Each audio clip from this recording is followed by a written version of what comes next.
Diyos dito pag may trials tayo. But He'll give us the grace, He'll give us the protection, He'll give you the wisdom para mapaglabanan yung pagsubok sa mundo. Amen? Kaya umasa kayo sa biyaya niya.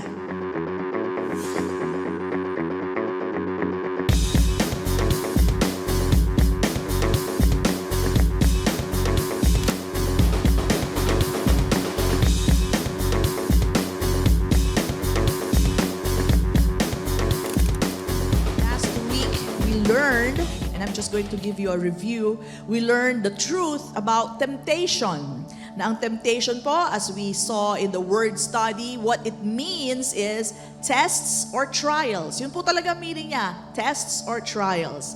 And then we found out that it is not the Lord, it is not God who gives us tests and trials. Sino nagbibigay? The devil.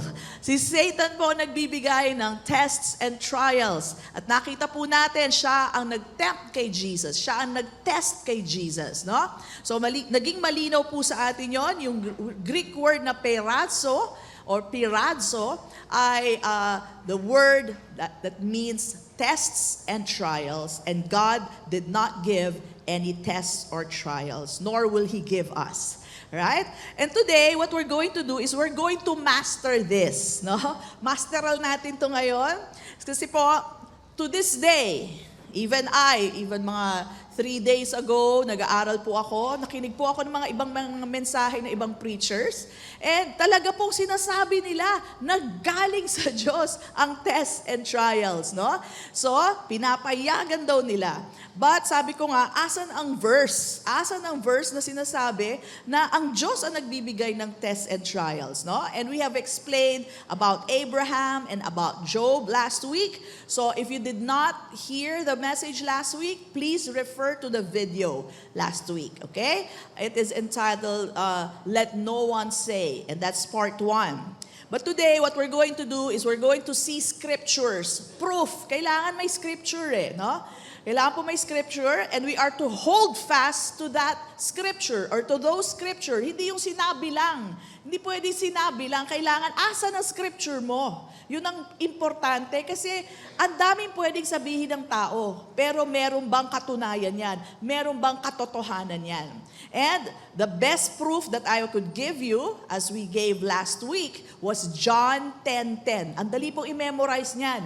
Kaya kung may magsasabi sa inyo, galing sa Diyos itong pagsubok na to, pakibasa lang po sa kanila ang John 10:10. Pag sinabi nila, galing sa Diyos itong kahirapan ko, tinuturuan niya ako. O galing sa Diyos ang kamatayan ng aking kapatid, or something like that. Then show them John 10:10. So let's go back to that because this is a very powerful verse, all right, that clarifies things. Talagang ihihiwalay ang puti sa itim, all right? So sabi po sa John 10:10, the thief does not come except, ito lang po ang pakay niya, to steal, to kill, and to destroy. So sino po yung thief? The enemy, the devil, no? So siya po ang nagnanakaw, siya ang pumapatay, at siya ang naninira.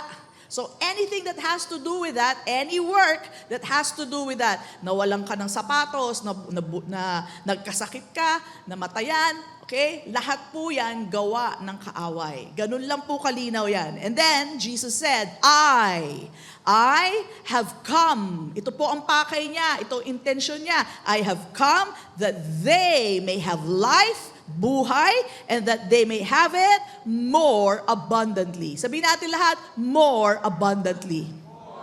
Ayan, buhay na abundant, more abundant life ang bigay ng Diyos. So ano po yung more abundant life? This is the God kind of life. Sabihin natin lahat, God kind of life. Kung saan, there's no more condemnation. Hindi ka na i-condemn ng Panginoon. There's no more guilt. Bakit? Hindi ka nahihiyain ng Lord pag ikaw'y nagkamali. This is a blessed life. Sabihin natin lahat, a blessed life. Bakit po? Kasi full of peace. No fear, no worries. Bakit? Tayo po'y magtitiwala sa ating Diyos. We just rest in the Lord, fully resting in the Lord Jesus Christ, the one who loved us. And this is the fullness of His grace in our lives. Yan po yung more abundant life na pakay po ni Jesus. Yung po ang dahilan niya kung bakit siya pumunta rito. So pag binigyan ka ba ng sakit, yung ba ay kasama sa fullness? Yung ba ang kasama sa more abundant life? No! Yun lang magsakit ka sa ngipin, at sakit-sakit ng ngipin mo, o sakit ng ulo mo, o inuubo yung anak mo, hirap na hirap ka na. Diba? So why would you say that is the more abundant life that God has given us? Definitely not. Hindi yan kasama sa intent. Hindi yan kasama sa purpose ng ating Diyos, at hindi yan kasama sa gawa ng ating Diyos. Malinaw na malinaw po yan sa John 10:10. Please remember John 10:10. Very precious verse. Alright? And para po magkaroon tayo ng kumbaga picture, I put it in the chart. Alam ko, very simple lang po ito, but it's so worth it. Alright? Can we see the chart, please? So, again, intent, the first category or column. Ito po yung mga intent, purpose, and acts. And then you have the devil there, and then God. So to steal, pag nanakaw, nawalan ka, naubusan ka, nagkulang ka, yan po ay gawa ng kaaway, the devil. Namatayan, okay? May nawala, namatay, alright? Nakitilang buhay na aksidente. Sino may gawa? Kaaway. Nasira ang bahay, nasira ang sasakyan, ang pader, o anumang nasira sa'yo. Alright? Sino may gawa? Kaaway. Alright? And then, on the other hand, to give life. Sino po nagbigay buhay and to have it more abundantly? God. Napakadali lang po nun. Buhay at buhay na ganap. Eternal life ang bigay sa atin ng Panginoon. And then, pag tayo po'y dumadaan sa pagsubok na galing sa kaaway, ano po ang bigay ng Diyos? He gives us grace. Sabihin natin lahat, biyaya. Biyaya. So, Diyos po ang gumawa niyan. And then, while going through life, abay, kailangan natin ng proteksyon. God is the one who protects us. He's the one who keeps us. Pag tayo may dinadaanan na temptation or trial, ang Diyos din po ang nagpoprotekta sa ating lahat. What else? He restores us. Okay? Halimbawa lang, nahulog ka sa temptation. Don't you worry, He will restore you. Sino may gawa? Ang Diyos. Yan po ang gawa ng Diyos. And I just would like to compare the two para malinaw na malinaw po ang gawa ng demonyo at ang gawa ng ating Diyos. Hindi po nagsasama yan. Alright?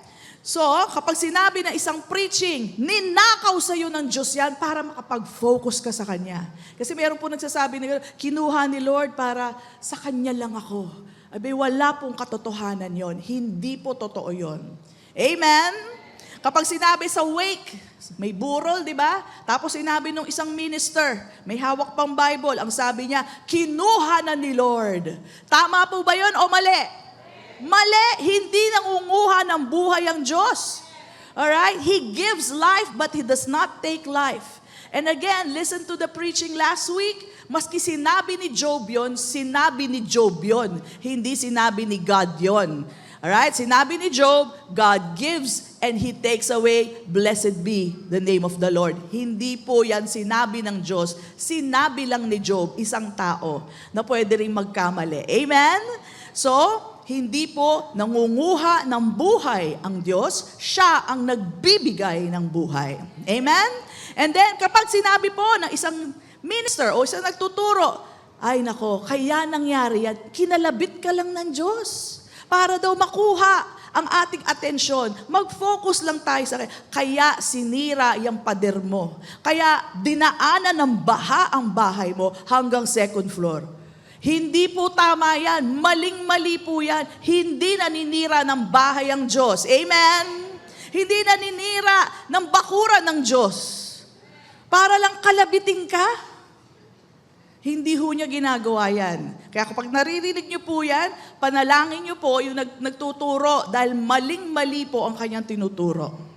Right? That's why we repeat it over and over again. Let no one say That when he is tempted, what does tempt means? That's the word peirazo, which means test or try.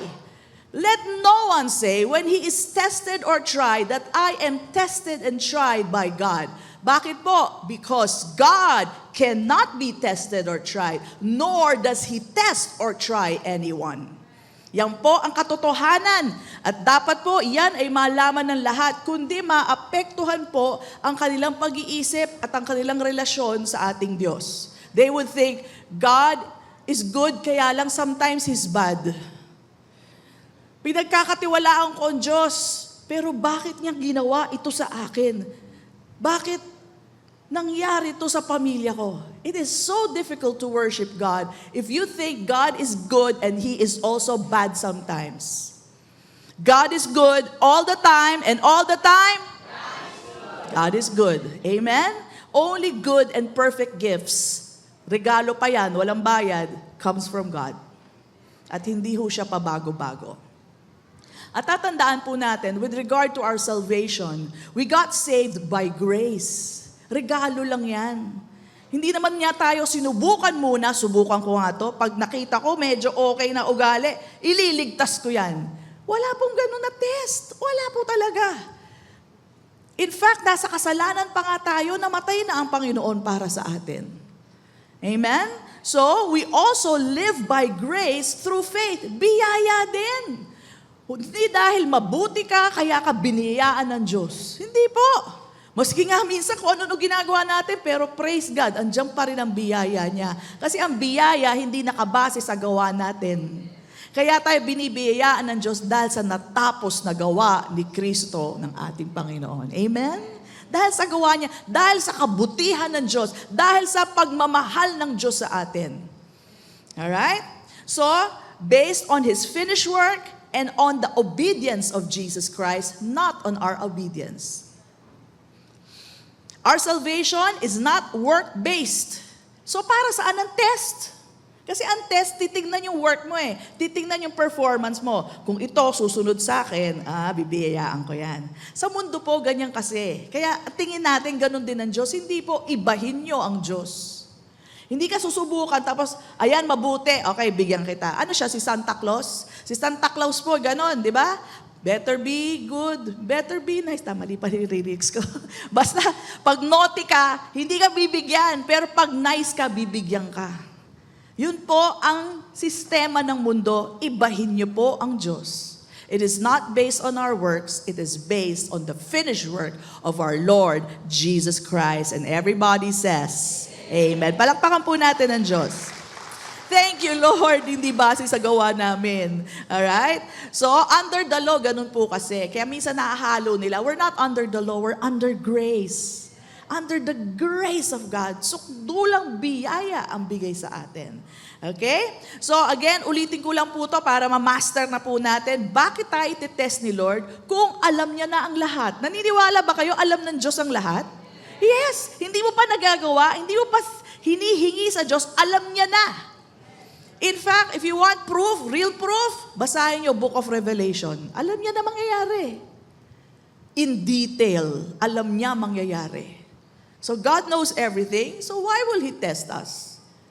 Okay? Hindi naman niya pwede lokohin sarili niya. Alam ko na sagot, pero susubukan ko pa rin siya. Hindi naman ganun ang Diyos eh. Alright? Next, sinusubukan po ba tayo para maligtas? Hindi. We were in sin, and even though we were sin, He already paid the price for us. So ang salvation natin hindi base kung nakapasa tayo sa tests or sa trial.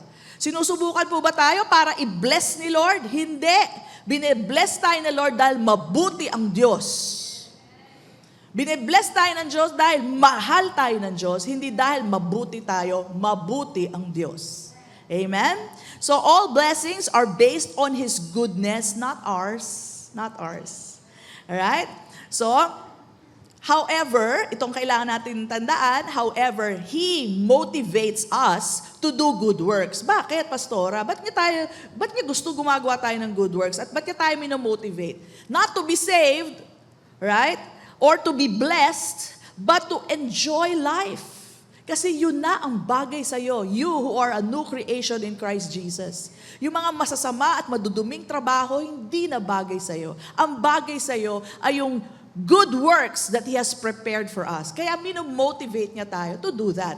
But not to get saved, not to get blessed, but this is the life that matches the new creation, and that's you and me. Tayo po yung new creation. Amen? Sabi mo sa katabi mo, yun ang bagay sa'yo. Alright. So again, salvation is free, freely given by believing in the Lord Jesus Christ. And the Lord Jesus Christ did the obedience for us. Now, hindi ko sinasabing hindi tayo susunod. Dahil nasa atin na si Kristo, nakakasunod din tayo. Amen? So, I also understand that God is love. Sabihin natin lahat, God is love. At alam niyo po ba, ang pag-ibig niya, and I emphasize this, ang pag-ibig niya, hindi pag-ibig ng mga tao, no? Ang pag-ibig niya, hindi nanunubok.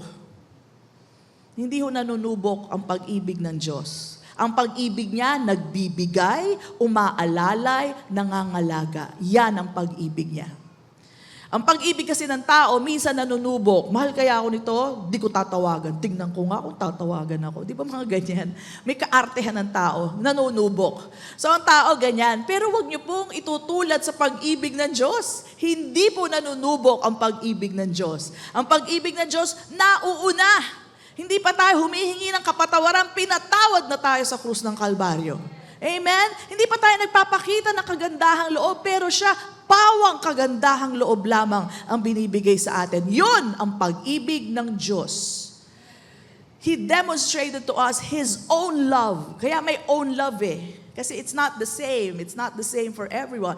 His own love to us by sending His own Son, Jesus Christ, to die for us, even when we were yet sinners. Habang nasa kasalanan pa tayo, pinadala niya na ang anak niya para sa atin. Hindi niya inintay na tayo magbago. Tsaka niya pinadala, yan, nagbago na sila. Sige, dadalin na kita doon. Padadala na kita. Hindi po. Hindi pa tayo nagbabago, hindi pa tayo humihingi ng tawad. Pinadala na ang kanyang nag-iisang anak. That is the demonstration of His own love. His own love for us. Kaya, let no one say, Part 2. Part 2 na po tayo. And again, I say this because we need to master this. At maganda po, hearing and hearing by the Word of God. Kasi po, maski pagkatapos po dito, itong mensahe natin to, marami pa rin kayo maririnig na nagtuturo talaga, no? Na galing sa Diyos ang pagsubok. Sinusubukan ka lang ng Diyos. Sasabihin pa nila, pinayagan niya ng Diyos. Hindi ba, sa totoo lang, maging totoo lang kayo sa sarili nyo, natutuwa ba kayo at pinayagan ng Diyos na nawala yung sasakyan? Sino dito magsasabi, payag ako, gusto ko yung ginawa ni Lord? Of course not, maging totoo lang kayo, sabihin mo, ba't naman kaya pinayagan? Kasi hindi totoo. Hindi totoo yun at makikita natin ngayon. Okay? So, marami po akong reaction and messages na tatanggap after the service last week. No? And I think I partially shared one of the message to me last week, pero babasahin ko sa inyo para po mas lumawak pa ho understanding natin. And I believe you all have your own questions. No? So, hopefully, madaanan natin kung isang question nyo rin yon. And ito pong nagpadala sa akin sa messenger. I'll read her whole message to me right after the first service, I believe. And sabi ko, babasahin ko yung message mo. Sabi niya, sige pastor, huwag mo niyang banggitin yung pangalan ko. So, itago natin siya sa pangalang Miss M. Okay? Dear Charo. Hindi, joke lang. Hello, Pastora, sabi niya. I thank God for your life. I am messaging you to tell you that I agree with what you mentioned kanina po. Last week po yon. I had this school before. Matagal na po ito. And ni-require kami na mag-church sa isang famous. Ibig sabihin, malaki to. Famous, born-again church din po. Pero, nagulat po ako sa teachings nila. I remember, may churchmate sila kasi na namatay. And, nagkaroon ng service after nun. The pastor said, it was God. Anong it was God? Ang Diyos daw ang pumatay. Okay? Sabi niya, kasi sinasabi raw nung member nila na namatay, yung namatay daw po, ang mga salitang napapagod siya. Kaya pinadala daw ni Lord yung 10-wheeler truck na nakabangga sa member nila. Si Lord ang nagpadala ng 10-wheeler truck para sagasaan yung member na nagsasabing, Lord, pagod na ako. Ginawang murderer si Lord. Can you imagine that? This is being taught in the pulpit. So, sabi ng pastor, kaya wag na wag daw pong magsasabi ng napapagod ka kasi kukuhanin ka niya. Kukuhanin ka ni Lord kapag sinasabi mo daw na napapagod ka. Grabing takot ang binigay niya sa mga members. Okay? Ito pa, hindi pa tapos si pastor. Sabi, kapag nagmahal ka naman daw po, kukuhanin din ni Lord. Kukuhanin din ni Lord sa'yo, kaya huwag sobra. Kaya ang lesson doon, pag umibig ka, medya-medya lang ha. Yung asawa mo, kalahati lang. Sa anak mo, 1/4. Kundi kukunin ni Lord yan.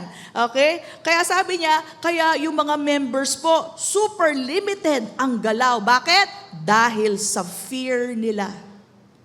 Biro mo, sumusunod sila sa Diyos dahil takot sila sa Diyos. Diba? Ang laking diferensya kung ang alam mo, mahal ako ng Diyos, kaya ka sumusunod. Amen? The fear that it gave the people. So sabi niya, I pray na nagkaroon na sila ng revelation. Kasi very saddening po na yun ang naririnig ng mga tao, a God that is spiteful and takes life. Alright?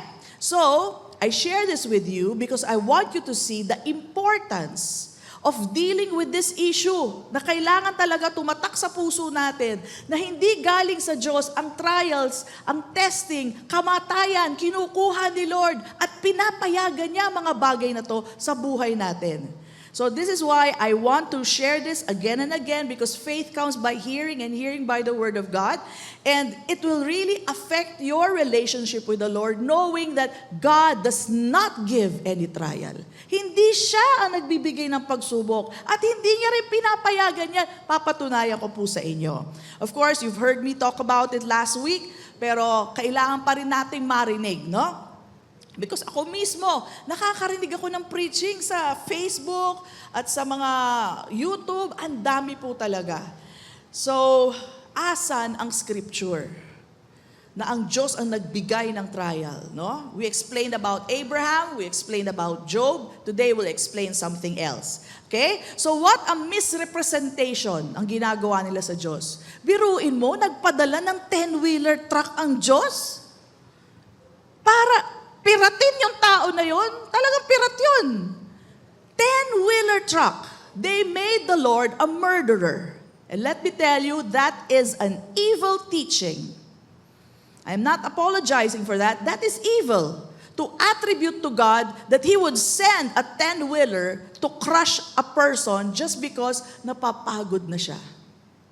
That is so wrong and it is so evil. It should not be repeated. Right? So that is my concern and somehow yung iba kasi parang nawala yung gamit, will ni Lord parang, minsan napapalagpas yung mga ganon, pero maling-mali pa rin yun. Ano yung kinuha ni Lord? Para lang matuto ka? That is so wrong. Okay? So what a heartbreak also to find out na yun ang turo nila na pag minahal mo isang tao, kukunin ni Lord.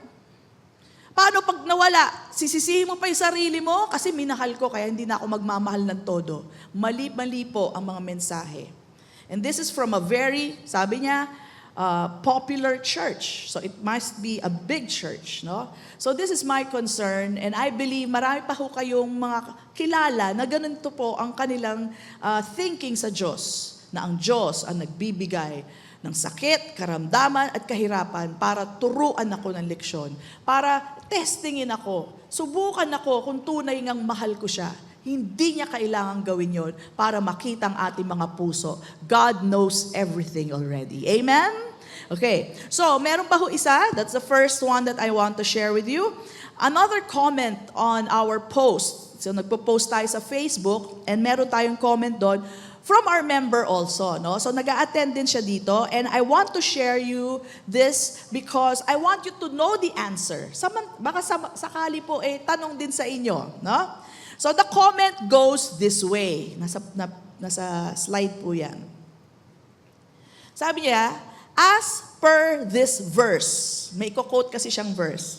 As per this verse, for endurance to grow, para daw mag-grow yung endurance, faith needs to be tested. Yan po ang words niya. Ang pananampalataya daw ay dapat sinusubukan.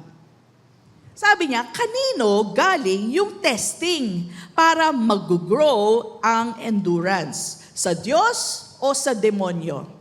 Now, maybe talagang gusto niya talagang malaman ang sagot. Kasi nga naman, I'm trying to understand him, no? Nasubukan yung faith, tapos nagkaroon ng patience, nag-endure. O di ba maganda yun? Maganda yung resulta, maganda yung epekto. So siguro dun yung confusion niya. Kaya dahil maganda epekto, baka sa Diyos.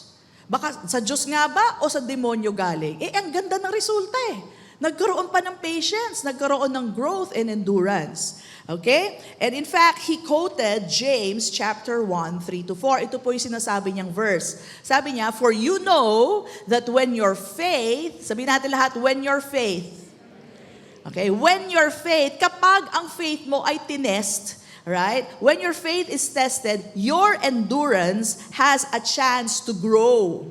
So, let it grow. For when your endurance is fully developed, you will be perfect and complete, needing nothing. Ang ganda nga naman ng resulta. So, dun po ang source of confusion niya.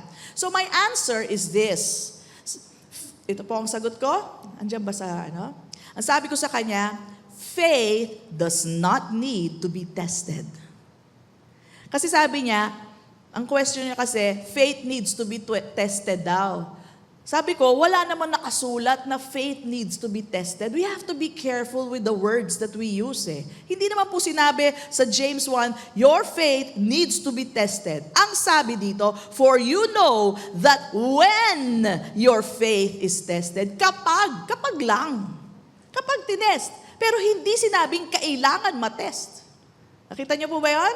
There's a big difference. Hindi po kailangan matest ang faith natin. Bakit?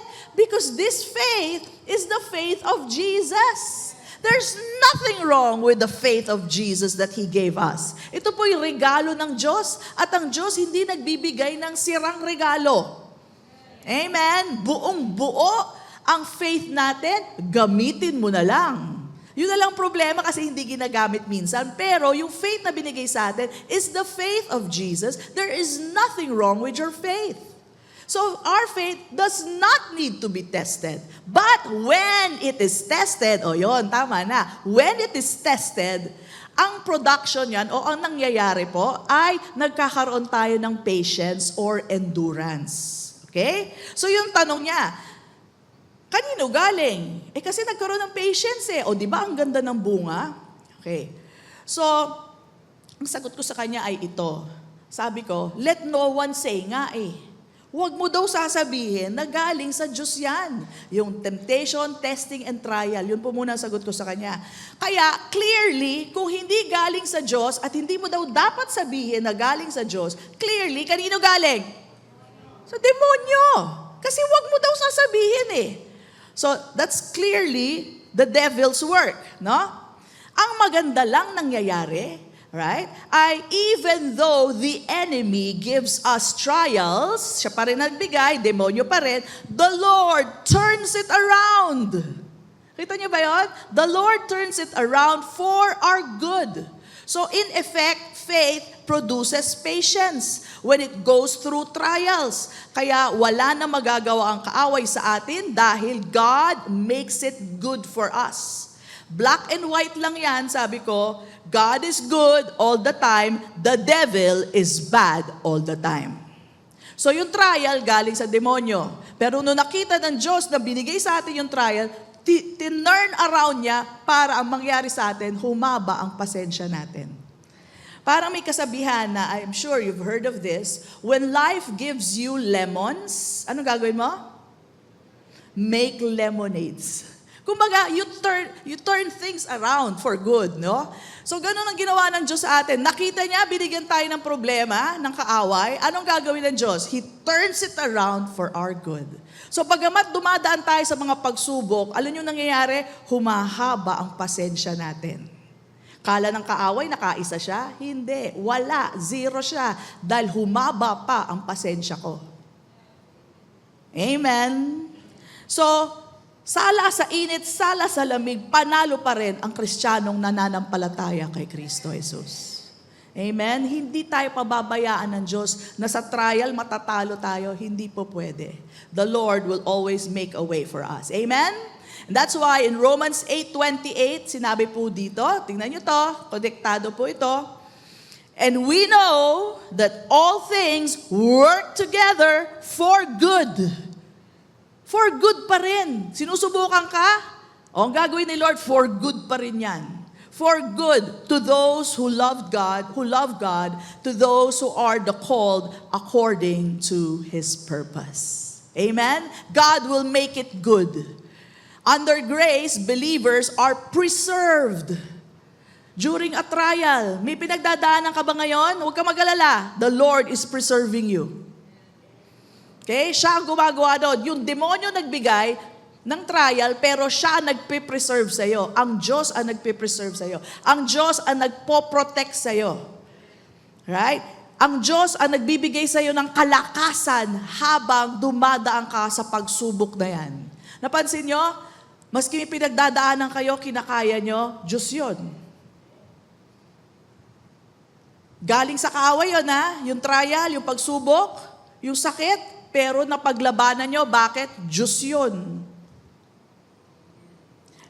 He does not remove us from the trial. I have to tell you this. Hindi ko pwede palitan ang sulat sa Bible. Hindi tayo, that's cowardice. Alam naman ng Diyos na yung biyaya niya higit sa pagsubok na pagdadaanan mo. Ba't kanya kailangan tanggalin? Alam niya, kakayanin mo yan. May biyaya naman siya ibibigay na higit sa pagsubok na bigay ng kaaway. Alright? So, prove it by a verse. Let's go to John 17:15. Tingnan niyo to. Hindi tayo tinatanggal ng Diyos. 'Di ba? Parang isang magulang pag may kaaway yung anak niya, hindi mo basta tatanggalin. Tuturuan mo anak mo, anak, ganito gawin mo. O, isumbong mo na lang sa teacher. 'Di ba? You teach them. You teach them kung anong gagawin, pero hindi kang tatanggalin doon. No? So anyway, Jesus prayed in John 17:15. Remember, He was praying to the Father. Sabi ni Jesus, I do not ask you, He was talking to the Father, I do not ask you, Father, to take them out of the world. Kasi nga itong mundo, punong-puno ng trials, tribulation, hindi ko hinihiling sa iyo, tanggalin mo sila, but to keep them from the evil one. Ibig sabihin, protektahan niyo sila habang nandito sila sa mundo. Kasi kung ayaw nyo na ng trials and tribulation, ayaw nyo ng testing, alright? Pwede. Wag na lang. Okay. Pero tatanggalin ka na dito sa mundo. Hindi naman yun ang prayer ni Jesus. No? Ang sabi niya, keep them. Protect them. Give them the strength. Bigyan nyo sila ng lakas. Alright? So protection in the midst of the trials. It's not evacuation, it's protection in the midst of the trials. Amen po ba? Nakuha po ba natin? So that's a scripture to show them na hindi tayo tatanggalin ng Diyos dito pag may trials tayo. But He'll give us the grace, He'll give us the protection, He'll give you the wisdom para mapaglabanan yung pagsubok sa mundo. Amen? Kaya umasa kayo sa biyaya niya. Umasa tayo sa biyaya niya. Now, while I was answering yung comment po ng isang brother natin, nag-a-attend po siya dito eh. Habang nagbabasa ako noon, sa Facebook po kasi yon, may notification na sa isang group chat yan nila Sister Len, Beautiful Ladies, o di ba? Ang ganda kanilang pangalan ng chat nila, group chat. And Sister Gina posted something. Sister Gina Igtibe, no? And she was sharing what Christ has done to redeem us. So, napunta ako doon, nabasa ko. And sabi ko, Lord, parang sinagot mo naman ako kung ano pa yung magandang ma-share dito sa brother na to na naghahanap ng sagot. And so, I said to Sister Gina, hiramin ko to because I want to share to the brother. So, okay na. So, yes daw. So, anyway, I'm sharing this with you. Sabi ni Sister Gina doon, look at what the Lord has done to redeem us. The first one is, at the cross, sabi niya, Jesus redeemed our life from the curse of poverty, kahirapan, no? Into the blessing of prosperity. Niredeem tayo ng Panginoon. Paano? Binigay niya ang buhay niya, di ba? Binigay niya ang dugo niya para tanggalin tayo sa kahirapan at dalin tayo sa blessing of prosperity. Ito, tanong ko sa inyo, tinanggal na tayo, tapos ibabalik ka rin, subukan ko nga ito, bigyan ko ng kahirapan. Tinanggal nga tayo eh. Buhay nga niya ang kapalit para tanggalin tayo. Tapos susubukan ka ulit niya, bibigyan ka ulit niya. That's crazy. It's not even logical. Di ba? So I found a verse that proves it, of course. Kailangan may verse. Asan? Nakasulat na niredeem na tayo. Binayaran na pala ni Kristo. Redeem means binayaran niya. Siya ang nagbayad. He bought us back.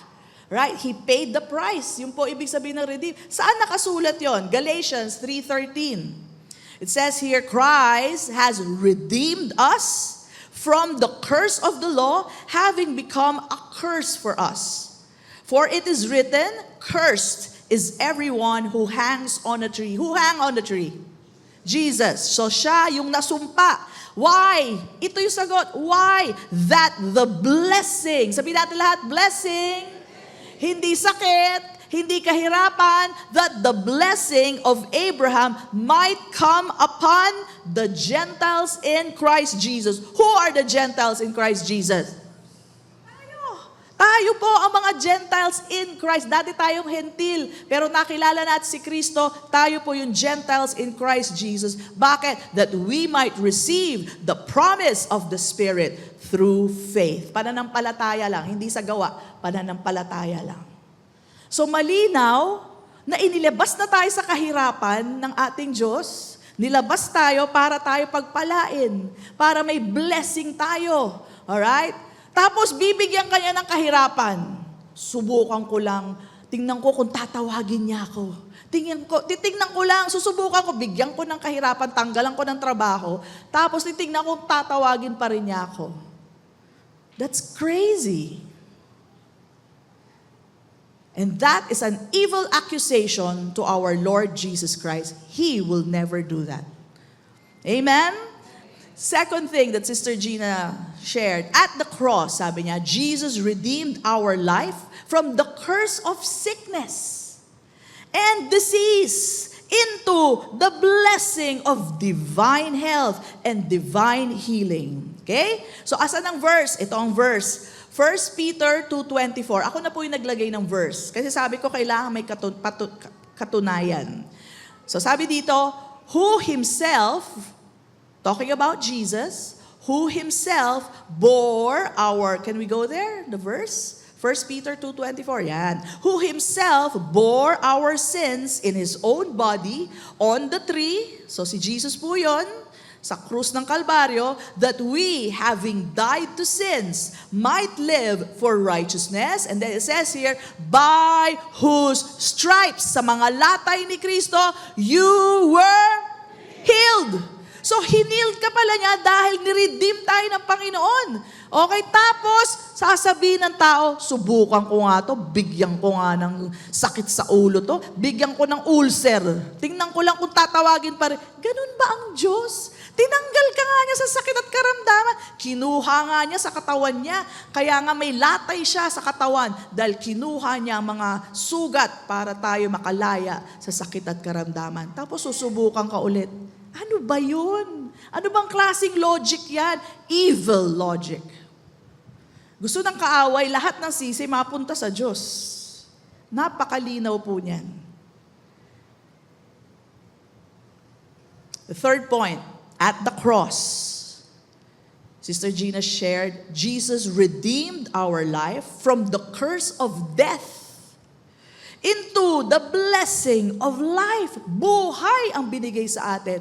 Eternal life ang binigay sa atin. Romans 5:10 says, "For if when we were enemies, kaaway pa tayo ni Lord, we were reconciled to God through, paano? The death of His Son. Much more, having been reconciled, we shall be what? Saved by His life." So kaligtasan po, sino po ang nagdala ng kaligtasan? Si Jesus. Ang Diyos ang nagpadala sa kanyang anak. Alright? So buhay ni Kristo ang pinampalit para tayo'y magkaroon ng sarili nating buhay. And then in Romans 5:17, "For if by one man's offense," sino po yung one man na nag-offense? Si Adam. Siya lang po yun. "Death reigned through the one," naghari po ang kamatayan dito sa lupa dahil sa pagkakasala ni Adan, "much more, those who receive abundance of grace and of the gift of righteousness will reign in life." Maghahari sa buhay. Alright? How? Through the one, Jesus Christ. So tayo pong nanampalataya kay Kristo, we have received the abundance of grace and the gift of righteousness. We will reign in life through the one, Jesus Christ. So dito po makikita natin, we are saved by His life. Na-redeem tayo dahil sa buhay niya. Redeem from death. Redeem from kamatayan, ha? Binigyan tayo ng buhay at hindi lang basta buhay, buhay na naghahari. Buhay na naghahari. Amen? Yun po ang bigay niya sa atin. Tapos sasabihin ng mga nagtuturo, kinuha na siya ni Lord. Siya nga nagbigay ng buhay eh. Bakit niya kukunin? Siya ang sumasalubong sa atin sa kalangitan kung mananampalataya tayo. Pero hindi siya nangunguha ng buhay. And I already shared to you, it was Job who said, God gives and God takes away. Alright? Si Job ang may sabi nun, hindi sinabi ng Diyos yun. Kung ang Diyos ang nagsabi nun, pwede natin i-quote ang Diyos, pero hindi hindi ang Diyos ang nagsabi, kundi si Job. Si Job tao rin katulad natin, nagkakamali. Kaya hindi nyo pwede basihan ang salita ni Job. Salita lang yon ng tao. Kapag sinabi ng Diyos, yun ang basihan natin. Amen?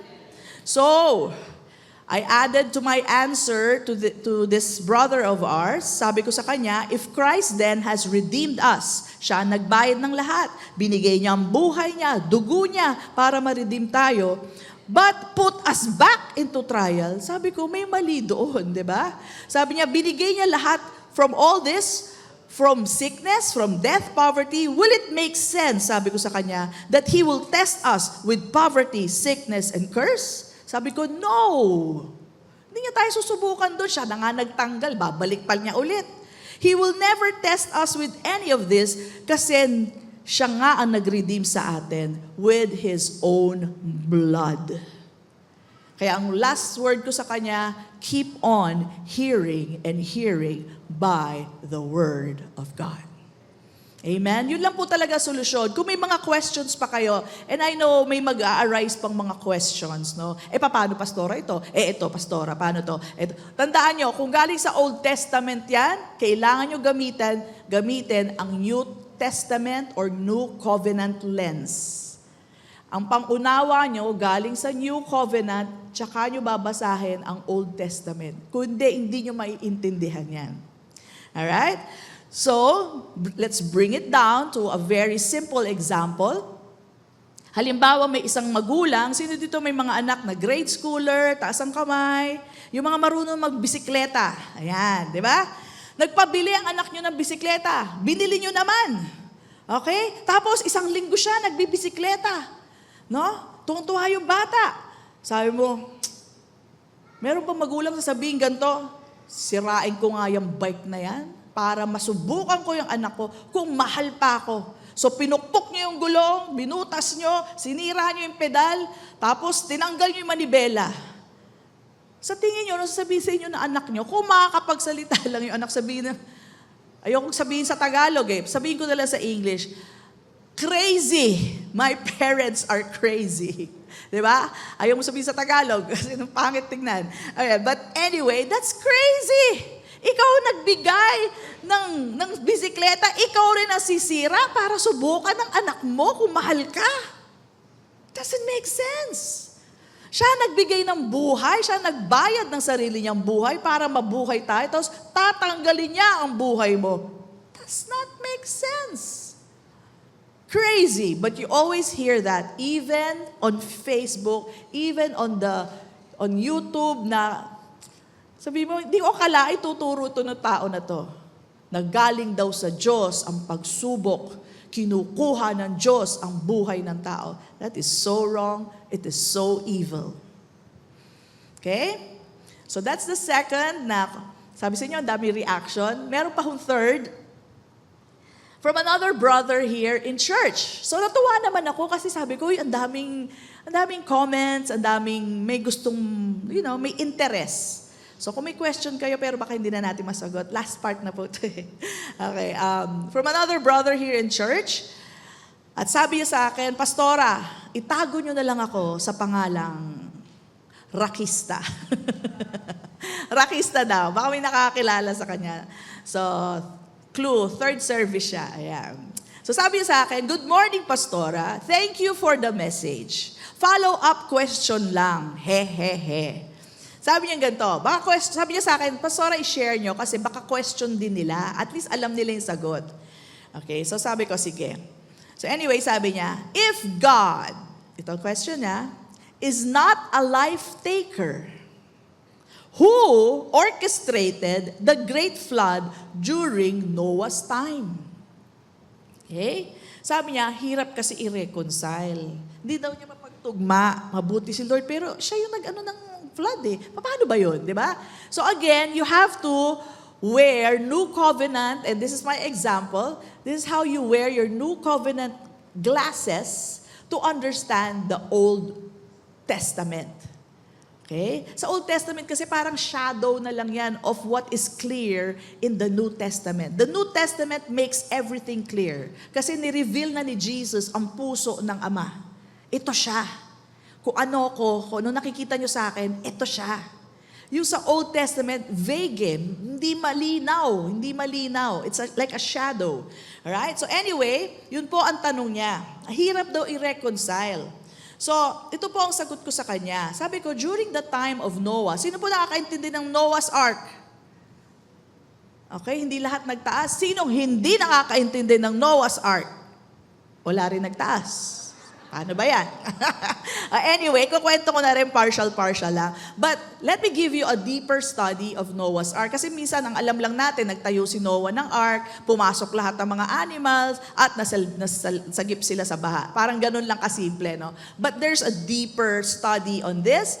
And let me just give you a summary. During the time of Noah, sobra.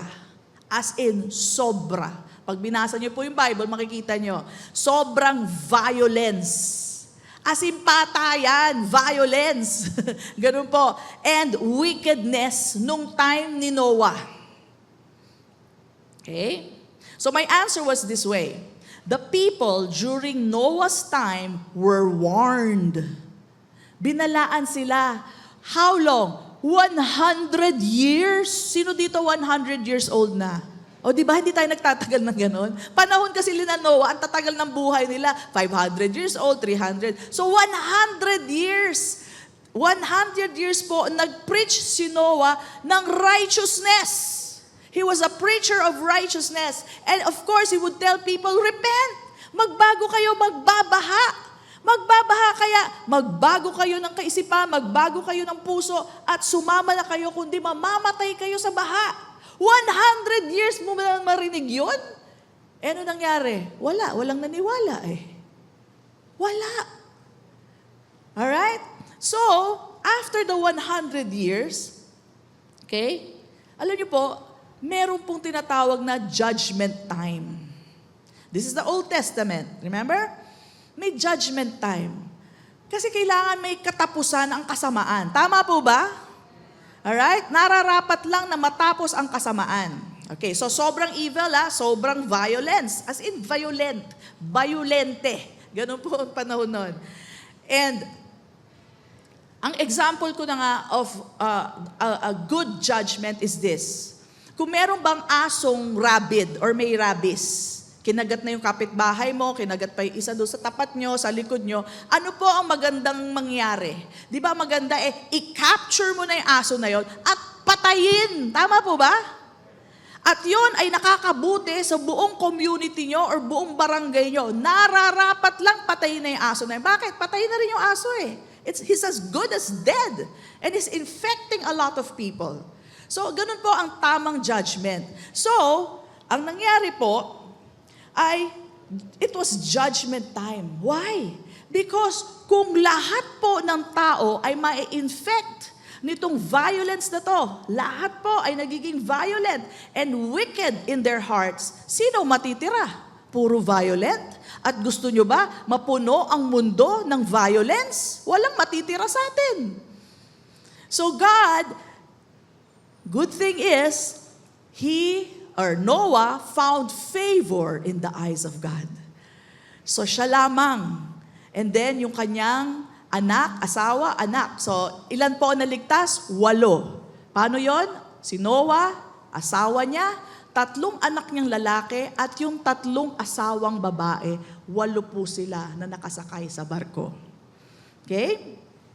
And mamaya may kukwento ko sa inyo. Kanina ko lang naisip. But anyway, mamaya konti. So 8 sila on the ark, kasama po yung mga hayop, each kind po, lahat ng klaseng hayop nakapasok sa barko except of course the fish. Hindi kailangan. At saka yung ibon nakapasok din. No? So God needed to retain humankind. Kundi wala na matitira. Wala na po matitira. Mamatay lahat ng tao. No? Kailangan may matira to replenish the earth. So lahat po ng lahi, just for you to know, ay galing po sa panahon na ni Noah. Doon na po nang galing lahat sa 3 niyang anak. Okay? So, let me tell you, these are the deeper study that you have to know. So mahaba kasi pong diskusyon, pero maganda naman pag-usapan natin. At that time, the Nephilims or giants were birthed. Pinanganak ang mga higante. Half demon, half human. Alright? And human women po sila, and they spread all over the earth. Kaya yung baha pong yun, hindi lang po sa lugar ni Noah, buong mundo po ang lumubog sa tubig. That's why if you will study Chinese culture, history nila, at saka sabihin na natin, European culture, they will always mention a great flood. Hindi nila i-connect kay Noah and God, but pero sabihin nila merong great flood. Okay? So alam lahat yan ng buong mundo. It happened to the whole earth. Okay? Let me give you scripture. Kailangan may scripture, huwag kayong papayag wala. Genesis 6:1-2. Sabi dito, now it came to pass when men began to multiply on the face of the earth. Buong mundo po yan. And daughters were born to them, that the sons of God, okay, sons of God saw the daughters of men. Stop. Naalala nyo, pinag-usapan natin si Job? Sabi natin doon, there was a time that the sons of God presented themselves and Satan came along with them. Nakita niyo yan? Binasa natin last week. Balikan niyo po yung video kung nakalimutan niyo. So sino itong sons of God na to na nakakapunta sa presensya ng Diyos? Nakakaharap sila doon. So mga nagsasabi, these are not people. They are not human beings. So that's one.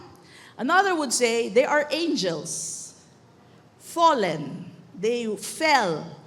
Okay? At papaalam ko sa inyo kung anong kasalanan nila.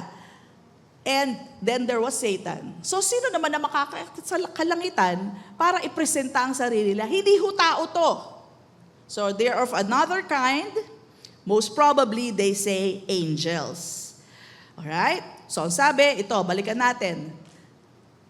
Daughters were born to them, that the sons of God saw the daughters of men, that they were beautiful, and they took wives for themselves of all whom they chose. So, mga ginawa nilang asawa, yung mga babae, human and angels or angels. Okay? Let's continue. Genesis 6:4-5. There were giants, higante. Ito po yung tinatawag ng Nephilims, no? On the earth in those days, makinig, and also afterward. Anong afterward, Pastora? Naalala niyo si Goliath? Giant din yun. Yung nakaaway ni David. David and Goliath. Giant din yun. Alright? Tapos yung promised land, naalala niyo? Bakit natakot yung 10 spies? There are giants! Puno-puno daw ng giants yung land na yun. Alright? Ito kanina ko lang naisip, pero atin-atin lang to. Wala akong scripture ha. Pwede akong mali.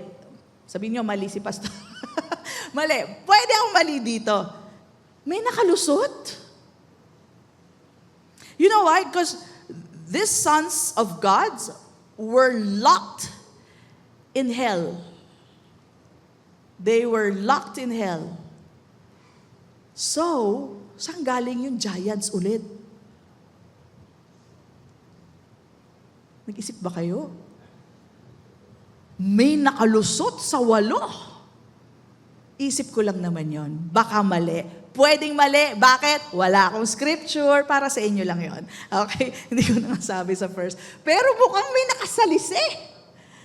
Sabi sa inyo, sobrang wicked na nung panahon na yon.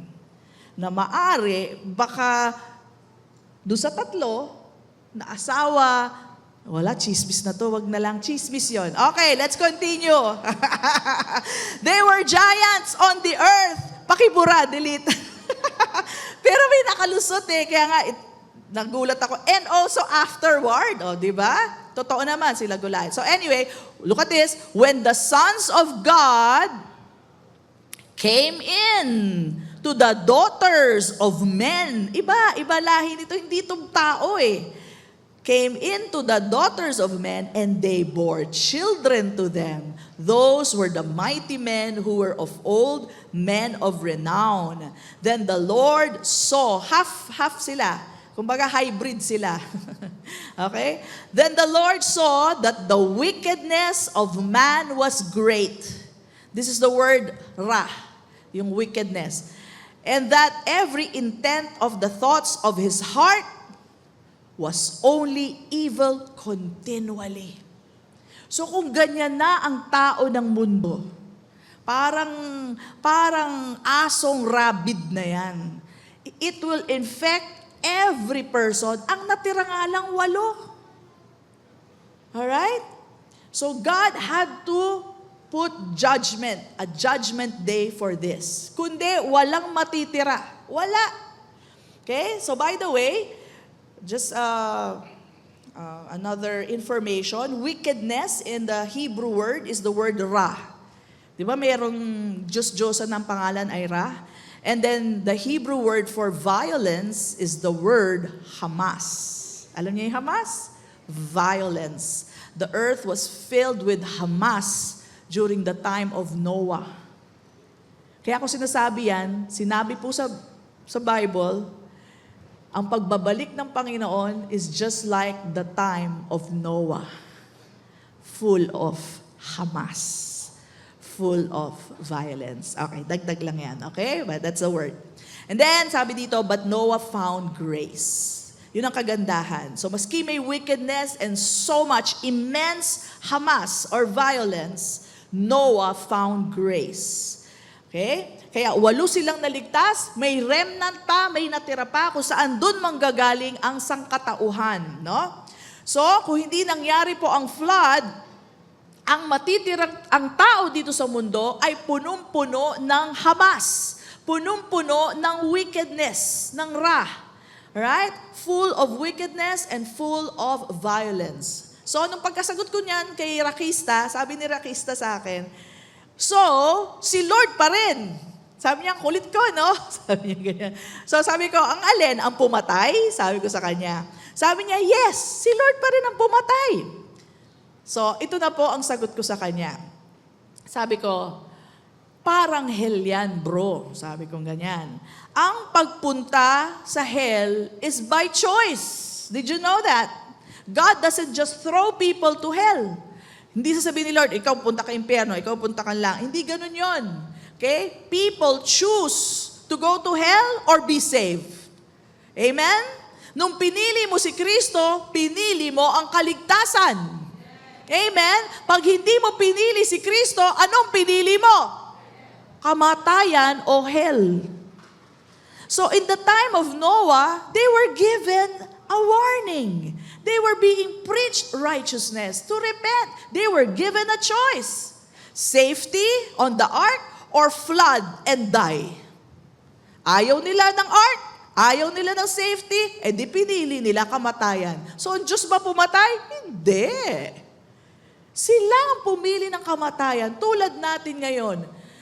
Only in the name of Jesus is their salvation. Yun lang, wala nang iba. Kung hindi mo pipiliin si Jesus, anong pinili mo? Kamatayan. Impyerno ang pinili mo. Pinili ka ba ng Diyos? Hindi. To this very day, pinapipili ng Diyos ang buhay at buhay na walang hanggan sa pamamagitan ni Kristo Jesus. Amen.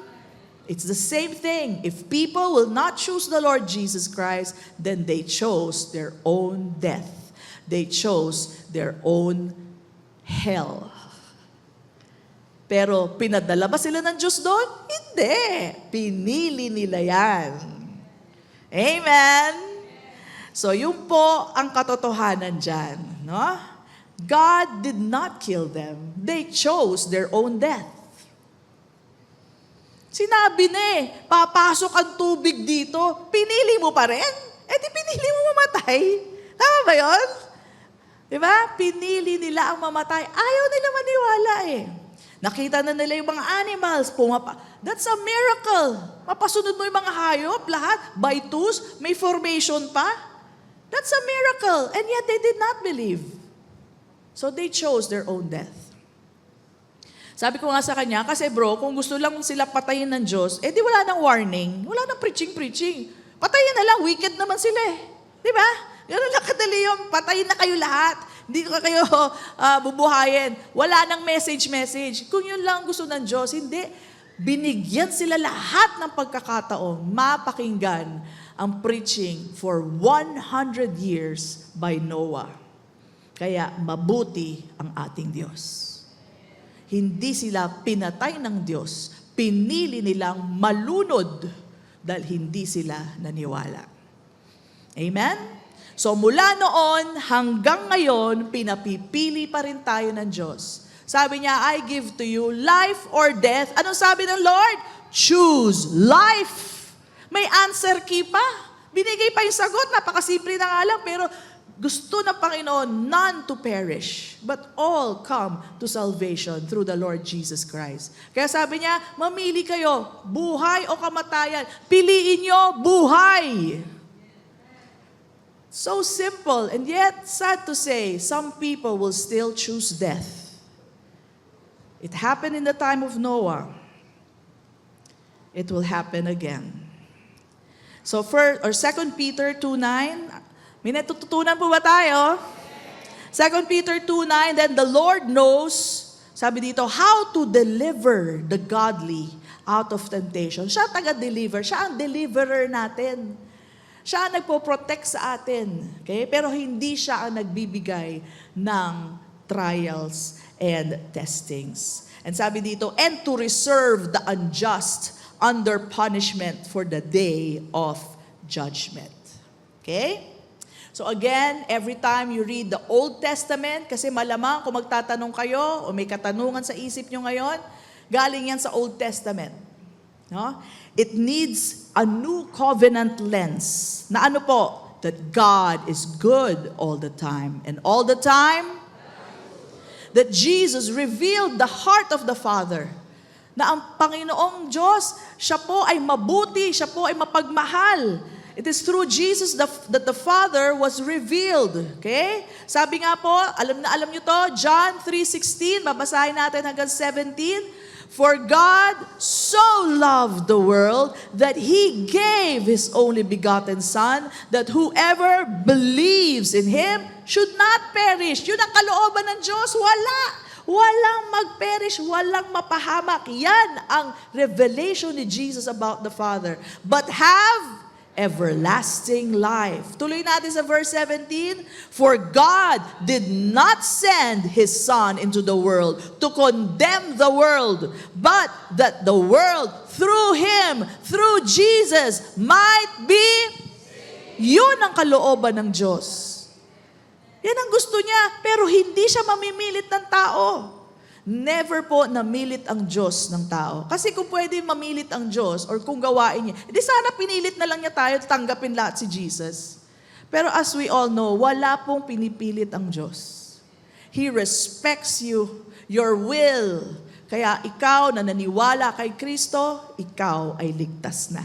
Amen? Kamatayan ay malayo na sa iyo. Come on, bless the Lord. Praise God. So again, brothers and sisters, marami pa kayong maririnig na ganyan. Or maybe sa isip nyo, pastora, paano yung 10 plagues? Sino pumatay doon, pastora? Paano naman, pastora, yung Sodom and Gomorrah? Ang dami po niyan. Gusto nyo, 3 oras pa tayo dito. Ayaw nyo, di ba? So, paano, pastora, yung wars? Alam nyo ba yung wars sa Bible? Lahat patay, pati bata, pati matanda, kailangan patayin. Pastora, ba't naman ganun? Marami pa kayong questions, but again, I have to tell you this. Kailangan gamitan nyo ng New Covenant lens. It needs study, really need to study, pero itong clue ko sa inyo. Israel is an example of God's treatment para sa mga hinirang niya, sa mga pinili niya. Pinili ka rin ba ng Diyos? Kung anong proteksyon na binigay niya sa Israel, yun din ang binibigay niya sa iyo. Kaya ganun na lang ang proteksyon ng Diyos sa Israel. So, bakit kailangan mamatay yung bata, matanda sa isang bansa? Bigyan ko kayo ng example, Promised Land. Alam niyo yung Promised Land? Papasukin nila yon, di ba? Anong sabi ng 10 spies? Puro mga higante. Sabi sa inyo, may nakalusot. Ang daming higante. Ang daming higante. And they were all wicked. I'm sure, violence. Right? Tingnan nyo to, Sa sobrang talamak ng lugar na yon, sagutin nyo to, sino ang tumulong kila Joshua? Isang babae. Si Rahab. Okay? Ano si Rahab? Prostitute. Aba, sana ba lang may tumulong sa kanila? A very nice woman who helped them. Ang tumulong sa kanila, sobrang talamak nga dun Prostitute talaga. Wala nang natira. Prostitute na po ang tumulong sa kanila. Ganun po katalamak yung lugar na yon. Pag yan pinabayaan mo, buhay sila. Anong mangyayari sa mga katabi niyang cities or place? Matatalamak din. Lalala rin, kakalat po. Katulad yung nangyari nung panahon ni Noah. That is why it is needful na lahat, bata, matanda, babae, lalaki, pinapatay. Ang hindi lang namatay na yung pamilya ni Rahab. Amen. Why? Kasi kailangan protektahan ng Diyos yung chosen people niya. And that is what God will do for you. This is just a sample of how God protects Israel. In fact, may nangyari po, hindi lang ako sigurado sa detail, correct me if I'm wrong. Meron pong pinapatay ang Diyos, hindi pinatay ng Israel. Alam niyo po nangyari? Nung naglakihan na yung mga yon, kasi mga bata, pinalagpas nila yung mga ibang kamag-anak. Alam niyo bang gumante? Nakaganti pa sa kanila, nakasira pa sa kanila. So, kaya po pag pinasagad ng Diyos ang mga tao, may dahilan po yun. Gano'n na lang ang proteksyon na binibigay sa mga hinirang ng Diyos. And you have to understand it with New Covenant lens. So, hindi na ho natin maisa-isa. Gusto nyo, hanggang alas 5 tayo dito, pwede naman. Okay. So, anyway, yun po yun. Marami pa ho kayong maiisip. Paano sa ganito? Paano sa ganyan? Paano ganito? Look at it from New Covenant lens. And what is the New Covenant lens? Romans 5:8. Alright, it says here, but God demonstrates His own love toward us in that while we were still sinners, Christ died for us. Yan ang Diyos Ama. Yan ang mabuting Diyos, mapagmahal ng Diyos. Na maski tayo nagkakasala pa, pinadala na ang kanyang anak. Alright? And itong part na to, Jesus, when He was here, demonstrated who God is. Sabi niya, you've seen me, you've seen the Father. Tama? So habang nandito siya, alam na natin kung anong klaseng Diyos Ama meron tayo. Jesus healed people. May nakita ba kayo that Jesus killed anyone? May nakita ba kayo? New Testament. Nasa New Testament na tayo? Alright? Actually, hindi pa New Testament yan, before the cross pa. But this is how Jesus revealed the Father. Jesus provided for people. May nakita ba kayo? Pinagnakawan ni Jesus? Kinuhaan ni Jesus ng pera? Dinaya? Wala. Why? Because He was revealing the Father. Jesus restored people, showed love and acceptance and kindness to people. Never did He hurt anyone. Never did He hurt or destroy people. Yan ang Ama na pinakita ni Jesucristo. Yan ang New Covenant lens na dapat natin makita. Yun ang tunay na Diyos. Yung nakita niyo sa Old Testament, malabo yun. Kailangan basahin ng New Covenant lens. Okay? Kaya kung naalala niyo si Jesus, merong isang lugar na hindi siya pinapasok. Sa mga Samaritans, hindi sila pinapasok sa loob ng village. Okay? Alam niyo sabi ni James and John? Pakidlatan natin yan. Tupukin yan. Sabi gano'n ni James, yung Thunder Brothers, no? Alam mo sabi ni Jesus? Sabi niya, you do not know what spirit you are of.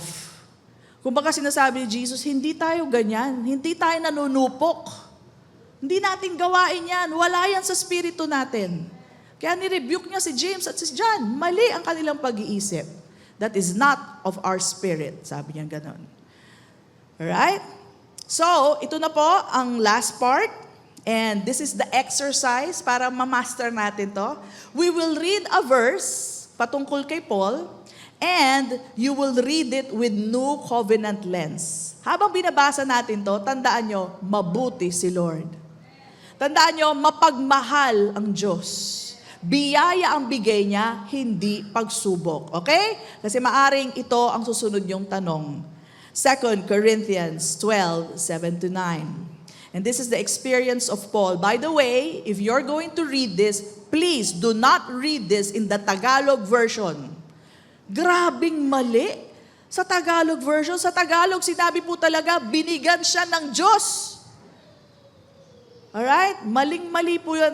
Hindi ko sinasabing lahat ng version ng Tagalog ay mali, pero yung nabasa ko, sobrang mali. Okay? So anyway, let's read it in the New King James. Sabi po dito ni Paul, unless, read it with New Covenant eyes, okay? Unless I should be exalted above measure by the abundance of revelation. Napakadami po niyang revelation, vision. In fact, nakita niya po ang kalangitan. Ganun po kagrabe yung kanyang revelation. Sabi niya, a thorn in the flesh was given to me. Ang sumunod, a messenger of Satan to buffet me, lest I be exalted above measure. Concerning this thing, I pleaded with the Lord 3 times that it might depart from me. And He said to me, my grace is sufficient for you, for my strength is made perfect in weakness. Therefore, most gladly, I will rather boast in my infirmities that the power, sabihin natin lahat, power of Christ may rest upon me. Okay? So with the knowledge that God is good, the devil is bad, all right? God gives grace, and the devil gives trials. Sino po ang may bigay ng thorn in the flesh kay Paul? The devil. Alright? Yung iba kasi tumitigil dito, a thorn in the flesh was given to me. Hay, binigyan ng Diyos. Kasi daw para hindi siya ma-exalt. Mali, ituloy nyo, a messenger of Satan to buffet me. Buffet, hindi ho buffet me, ha? Pinakain pala ng pinakain. Hindi ho, buffet, parang ginugulo siya. So, yun po ang sinabi, ang nagbigay po ng thorn in the flesh ay si Satan, messenger of Satan. Okay? Kasi po sa dami po niya ng revelation, syempre, naging confident na to si Paul. Ayaw ni Satan yon, binigyan pa naman siya ng thorn in the flesh. Binigyan siya. Kasi sobra po, nakita niya ang kalangitan eh. Kaya nga, di ba, nalilito na si Paul, pupunta na ba ako sa langit o magsastay pa ako dito sa lupa? Right? He was betwixt between the two. So, binigyan siya ni Satan. Now, sino naman po ang nagbigay ng grace? Sino nagbigay ng grace? God, the Lord. Alright? So, nag-plead siya kay Lord, Lord, tanggalin niyo naman itong thorn in the flesh, no? But, ang sabi ni Lord sa kanya, my grace is sufficient. Sapat na ang aking biyaya sa'yo. Ibig sabihin, maski may ganyan ka, kasi dalawa po ang theory, no? Ang turo, ano ba itong thorn in the flesh? Sa akin nga, wag na nating hulaan kasi wala namang sinabi. Pero ito po yung naririnig ko. Number 1, meron daw siyang problema sa mata. So nahihirapan siya mag-preach. Pangalawa, meron naman daw minsan maraming tao na ginugulo yung kanyang Bible meeting or preaching. So either way, nahihirapan siya. Kaya he pleaded with the Lord. Sabi niya, Lord, tanggalin niyo naman tong thorn in the flesh ko na bigay ni Satan. Alright? So, ang sinabi ni Lord, supisyente na ang biyaya ko. And I could imagine that because I also preach the Word of God. And there are times when I don't feel well. Pero nagdedepende ako sa biyaya niya. And lo and behold, nagugulat ako, na-explain ko na maayos, maski may masakit sa katawan ko, nawawala yung sakit. Bakit? Sapat na ang biyaya niya. It's stronger than what I'm able to do. Magugulat pa ako. Sabi ko, wow, na-explain ko ng ganun. Ang galing mo talaga, Lord, sabi ko. Kasi si Lord na, power of Christ na ang gumana, hindi na si Paul. Kaya hindi po sinasabi ni Lord na tinatanggihan niya si Paul. In fact, ang sabi niya, bibigyan ka pa kita ng kapangyarihan. Kapangyarihan ko. Hindi na gawa mo na lang ang makikita nila, the power of Christ in you. Amen? So, hindi ho siya parang nilaglag ni Lord, hindi ako sinagot. Hindi ho, binigyan siya ng biyaya ng Diyos. So again, as we have read this, with the knowledge that we have of God, as revealed by Jesus Christ, that is the new covenant lens. Sino may bigay ng thorn in the flesh? Sino may bigay ng biyaya? Ang Diyos. Amen? Malinaw na malinaw if you will just use the new covenant lens. Amen po ba? Naintindihan po ba natin? Okay. At tandaan nyo to, hindi po nakikipag-collab ang Diyos. Kasi doon sa Bible na binasa ko, sa Tagalog, pinalalabas nila, pinabayaan ng Diyos na bigyan ni Satanas ng thorn in the flesh si Paul, para sa ganon lumapit si Paul sa Diyos. Ano yung collab? Hindi po nagko-collab. Alam niyo yung collab? Collaboration. Yung nagtutulungan sila, bigyan mo nga yan ng sakit para lumapit sa akin, humingi ng tulong. Hindi po nakikipag-collab si Lord. Sa Tagalog, binigyan ako ni kasabwat. Hindi kasabwat ng Diyos ang kaaway. This is not a collaboration between God and the devil. Hindi niya kailangan ang demonyo para magbago ka. Sapat na ang salita ng Diyos. Sapat na ang natapos na gawa ni Kristo Jesus. Amen? Praise God. So, never po nakikipagsabwatan ng ating Diyos. No? Brother Bob, I'm done here. So lastly, at ito na naman, ang kailangan natin ulitin lang. Kasi faith comes by hearing and hearing. Sabi nila, pinayagan ni Lord. Pinayagan pa rin. O kita mo, pastora, nagka-thorn in the flesh pa rin. Okay? Alam niyo, kung kilala niyo si Lord, alam niyong hindi niya pinayagan yan. Hindi niya pinayagan yan. Ang binigay niya, more powerful than the thorn in the flesh. Power in Christ ang binigay niya. Kaya hindi niya pinayagan yan. Now, to make it clearer, I was speaking to a mother, no? And I will use, sino pa pwede kong gamitin? Si Pao. Ayan, Pao. Ano pangalan ng anak mo? Athena, si Athena. Okay? Dahil kilala ko si Pao, at alam kong mabait siyang magulang. Halimbawa, naglalakad sila ni Athena. No? Naglalakad sa park. Pero syempre, alam mo yung mga bata, may kalikutan, no? Minsan humihiwalay yan, di ba? Tapos nadapa, matinding dapa. Alam nyo, dahil kilala ko si Pao, hindi ko sasabihin sa kanya, Pao naman, ba't mo naman pinabayaan yung anak mo? Grabe ka, pinabayaan mo? Hindi ko po sasabihin yun. Bakit? Kasi kilala ko si Pao. Kilala ko ang pag-aalaga niya, ang pagmamahal niya kay Athena. Pero you know what? In the park, pwedeng may nakakitang iba, a bystander. Somebody there na hindi naman kilala si Pao. Sabihin nila, grabe yung babae, oh. Pinabayaan yung anak. Tingnan mo, nagkasugat tuloy. Ang laki ng sugat. Anong klaseng ina yun? Pinabayaan yung anak. Alam niyo bakit nila sinasabi yung pinabayaan? Pinabayaan yung anak. Alam niyo bakit? Kasi hindi nila kilala si Pao. Amen. It's the same thing, brothers and sisters. Yung mga tao nagsasabi, pinabayaan ni Lord. Bakit niya pinabayaan na magkaroon ng ganon? Alam niyo kung bakit nila sinasabi yon? Kasi hindi nila kilala si Lord. Pero tayo, nakilala natin na mabuti ang Diyos. Mapagmahal ang Diyos. Mapag-aruga. He keeps us and He protects us. You and I, we will never say, pinabayaan ng Diyos. Mabuti ang Diyos sa atin. Hindi siya nagpapabaya. Biyaya ang bigay niya sa atin para mapagtagumpayan natin anumang pagsubok, anumang test ng kaaway, pagtatagumpayan natin yan. Dahil ang kapangyarihan na ni Kristo ang siyang gumagana sa buhay natin. Hindi ka pabayaan yon. Yun ang pagmamahal ng ating Diyos. And everybody says, Amen. Come on, give Him praise. Hallelujah. Thank you to our loving Father na hindi pabaya, kundi biyaya ang bigay sa ating lahat. Kaya let no one say that when you go through tests and trials, God is testing or trying you.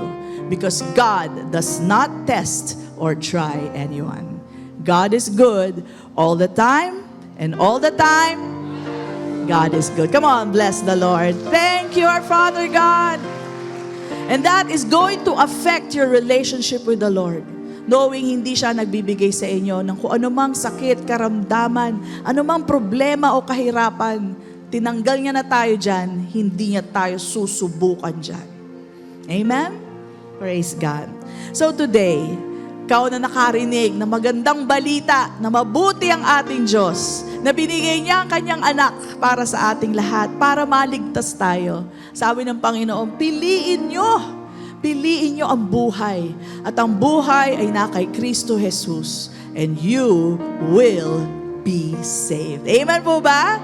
So I'm inviting you, if you are new here, kung may bago po tayo, first time kayo nakarinig ng ganito, well, let me tell you, there is an invitation. The Lord wants you to be a child of God. And the only way you can be a child of God is when you believe in the Lord Jesus Christ.